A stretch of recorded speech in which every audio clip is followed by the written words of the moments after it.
देखते थे और मैंने बहुत कुछ इनिशियली गायनी की नॉलेज नहीं थी, तो इनिशियली वे में मैंने इनको देखा, इतनी हार्ड वर्किंग, इतना डेडिकेशन जो हम लोगों में आज नहीं देखने को मिलता, वो इस एज में भी करती हैं।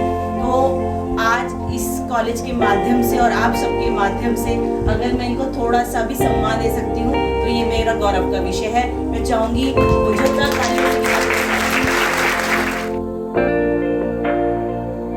मुझे यहाँ पर बैठे हैं तमाम आप लोग बैठे, एक बार जोरदार तालियां कोरोना वॉरियर्स के। मैं 4 पंक्तियां पढ़ती हूँ कि बेटियां कह रही हैं। जग को जो जी रही वो ही तो बेटी है,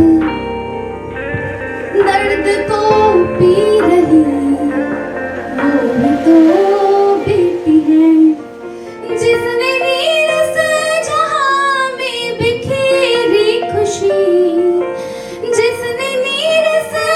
वो ही तो बेटी है, घर में हंसती रही वो ही तो बेटी है।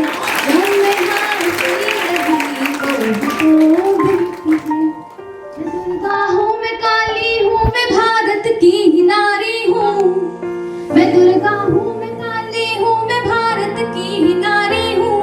ये पंक्तियाँ बांदा से कवित्री आती हैं, आयुषी त्रिपाठी उनकी पंक्तियाँ हैं। मैं दुर्गा हूँ, मैं काली हूँ, मैं भारत की नारी हूँ। है आता क्रोध भी मुझको, है आता क्रोध भी मुझको, न समझो मैं बेचारी हूँ। है आता क्रोध भी मुझको, न समझो मैं बेचारी हूँ। जो दोगे ठेस भी थोड़ी मेरे पावन हृदय को तुम, जो दोगे ठेस भी थोड़ी मेरे पावन हृदय को तुम, तुम्हारा सर कलम कर दूंगी ऐसी मैं कटारी हूँ। तुम्हारा सर कलम कर दूंगी ऐसी मैं कटारी हूँ। और आखिरी 4 पंक्तियां पढ़ती हूँ और अपनी वाणी को विराम देती हूँ कि आपको निवेदन करती हूँ पंक्तियां और तमाम जितनी बेटियां हैं सुनेगा। हमें क्या करना है बेटियों को और क्या कर रही हैं बेटियां। यहाँ पे जो स्क्रिप्ट हुआ बहुत ही शानदार। आज भी हम चाहे कितने भी आगे चले गए हों, जहाँ सृष्टि गोस्वामी जैसी बेटियां हैं, ऋतिका थपिया जैसी बेटियां हैं, आप जैसी बेटियां हैं जो काम कर रही हैं, तो वहाँ ऐसी बेटियां भी हैं जिन्हें आज भी बंद कमरे में रखा जाता है। अभी हाल ही में हमारे हरिद्वार में 11 साल की बच्ची के साथ में ऐसी दरिंदगी हो जाती है। सुनिएगा। चांद के पार भी चल रही बेटियां, चढ़ हिमालय की चोटी रही बेटियां। और मेरी स्कूल फ्रेंड आपकी फैकल्टी मेंबर वैशाली चौहान है यहाँ पर, सुनिए। चांद के पार भी चल रही बेटियां, चढ़ हिमालय की चोटी रही बेटियां। बेटियों से तो चलता है सारा जहां, बेटियों से तो चलता है सारा जहां। कल्पना चावला बन रही बेटियां, कल्पना चावला बन रही बेटियां।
आगे आकर फ्रंट लाइन वर्कर्स की तरह हम सभी की जिंदगी को बचाया। एक बार big round of applause for all the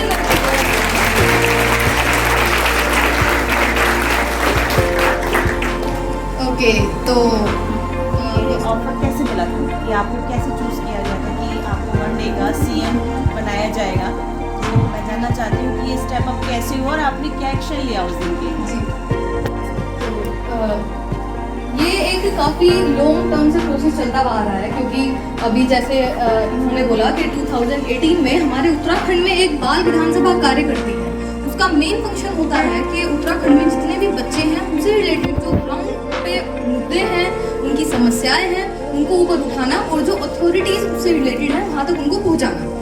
तो बिल्कुल जैसे हमारी उत्तराखंड विधानसभा में 72 विधायक होते हैं, सेम उसी तरीके से हमारी जो बाल विधानसभा होती है उसमें भी उत्तराखंड के अलग अलग डिस्ट्रिक्ट से 72 विधायक होते हैं। और सेम वैसे ही जैसे मैं उसकी बाल मुख्यमंत्री हूँ, ऐसे ही गृह मंत्री होता है बाल गृह मंत्री, बाल महिला कल्याण मंत्री। तो सारी की सारी पोजीशन मतलब मेन फंक्शन हम वैसे ही करते हैं। विपक्ष भी होता है, वहाँ पे हमारी बहस भी होती है विपक्ष से कि एक साइड हमारे पक्ष वाले बैठे हुए हैं, हम सरकार हमारी है, और हम फिर वहाँ से बच्चों को इकट्ठा कर करके बिठाते हैं, ज़्यादा मेरी तरफ हो, उधर चले गए तो सरकार गिर जाएगी ना। तो फिर वो विपक्ष वाले हमसे सवाल करते हैं कि भाई तुमने क्या क्या किया, हम बताते हैं कि भाई ये हमारी ऐसे, मतलब होता तो मेन ये है कि सब कुछ हमें पहले से पता होता है कि हाँ भाई ऐसे ऐसे लिख के देना है। और स्पीकर भी होता है हमारे, अभी पता है आपको, जो स्पीकर नहीं होते विधानसभा के, ऐसे ही वो बैठते हैं, वो बोलते हैं हाँ या ना से प्रस्ताव को पारित करो। तो विपक्ष तो काफी कम होते हैं, 4-5 बंदे होते हैं विपक्ष के, तो हमारी तरफ से आवाज आती है ये। तो कोई भी प्रस्ताव ऐसा नहीं होता जो पारित ना हो, सब पारित हो ही जाते हैं क्योंकि हम संख्या बल में ज्यादा होते हैं वहाँ पे। और कोई क्वेश्चन या क्वेरी?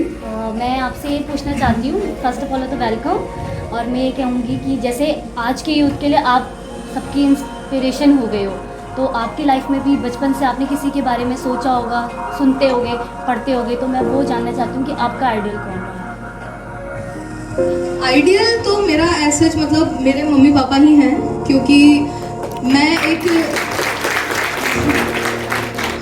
मिडिल क्लास फैमिली से बिलोंग करती हूँ। और मतलब स्टार्टिंग से ही हमारा ये रहा है कि मम्मी पापा ने भले ही कुछ भी फेस किया हो, लेकिन कभी मेरे और मेरे भाई के बीच में ना तो कभी डिफरेंशिएट हुआ कोई भी किसी भी तरह का, और ना ही हमें किसी भी तरह की ये प्रॉब्लम फेस होने दी कि भाई नहीं उनके पास अगर कोई सोर्स नहीं है, तो हमें कभी भी ये फील नहीं हुआ कि नहीं भाई हम अच्छे स्कूल में नहीं गए या हमें कोई भी रिसोर्स अच्छे से पढ़ने का नहीं मिला। मतलब कभी भी उन्होंने जो भी कुछ किया है हमारे लिए आज तक, मतलब जितना वो कर सकते थे उससे भी इवन 2 स्टेप आगे लेके उन्होंने हमारे लिए वो किया है। सुनो ना माँ सुनती है आवाज मेरी, फिर मुझे चुप करने में जुटा मेरे ही घर का भगवान क्यों है? क्योंकि बेटी हूँ मैं, क्योंकि बेटी हूँ मैं, फिर इस दुनिया का हर इंसान मेरे लिए शैतान क्यों है? शैतान क्यों है? शैतान क्यों है? और दूसरी पंक्तियाँ, एक गरीब बेटी जो बहुत मुसीबतों से, जो अभी आपने देखा भी था कि किस तरह से अप्रिशिएट नहीं किया जाता उसको, तो वो अपने विचारों को कैसे व्यक्त करती है कि मासूम सी हूँ मैं और बात बात पर रोती हूँ मैं, मासूम सी हूँ मैं और बात बात पर रोती हूँ मैं, मजबूरियों से भरा वजूद मेरा और भाई के उस टूटे हुए खिलौने से खेलती हूँ मैं, मासूम सी हूँ मैं और बात बात पर रोती हूँ मैं, मजबूरियों से भरा वजूद मेरा और भाई के उस टूटे हुए खिलौने से खेलती हूँ मैं, प्यार ना मिलने पर उदास सी होती हूँ मैं, प्यार ना मिलने पर उदास सी होती हूँ मैं, और हर रात सहमी से सोती हूँ मैं, सब समझती हूँ मैं क्योंकि बेटी हूँ मैं, क्योंकि बेटी हूँ मैं, क्योंकि बेटी हूँ मैं। और अगली पंक्तियाँ एक खुशनसीब बेटी के लिए जो एक अच्छे घर में पैदा होती है, कहा तो ये जाता है कि खुशनसीब वो लोग होते हैं जहाँ बेटियाँ पैदा होती हैं।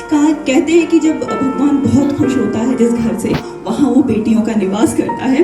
तो परियों का रूप कहलाती हूँ और मैं सर्द रातों की भी धूप कहलाती हूँ मैं, परियों का रूप कहलाती हूँ मैं और सर्द रातों की भी धूप कहलाती हूँ मैं, नदी सी बहती चंचल हूँ मैं, नदी सी बहती चंचल हूँ मैं, एक मुसाफिर की मंजिल, किसी शायर की शायरी, किसी की गजल तो किसी की नज्म हूँ मैं, घर की रोशनी पावन जल हूँ मैं, क्योंकि बेटी हूँ मैं, क्योंकि बेटी हूँ मैं, क्योंकि बेटी हूँ मैं। अगली पंक्तियाँ एक ऐसी बेटी के लिए बोलते हैं, प्रोस्टिट्यूट है, ये है, ऐसी है, वैसी है, उसकी कुछ मजबूरियाँ होती हैं साहब, तब वो ऐसा करती है। तो उस बेटी के लिए पंक्तियाँ हैं कि किसी ने समझा दर्द के काबिल मुझे, तो किसी के लिए पैसे उड़ाने की महफिल हूँ मैं। किसी ने समझा दर्द के काबिल मुझे, तो किसी के लिए पैसे उड़ाने की महफिल हूँ मैं। किसी के हाथ का खिलौना, तो किसी के पैसे की पोटरी हूँ मैं। बाबा की दवाई के लिए शरीर को बेचती चारागार हूँ मैं। चारागार डॉक्टर को बोलते हैं कि बाबा की दवाई के लिए शरीर को बेचती चारागार हूँ मैं। कई खरीदार मेरे फिर भी बोझ सी हूँ मैं, क्योंकि बेटी हूँ मैं, क्योंकि बेटी हूँ मैं, क्योंकि बेटी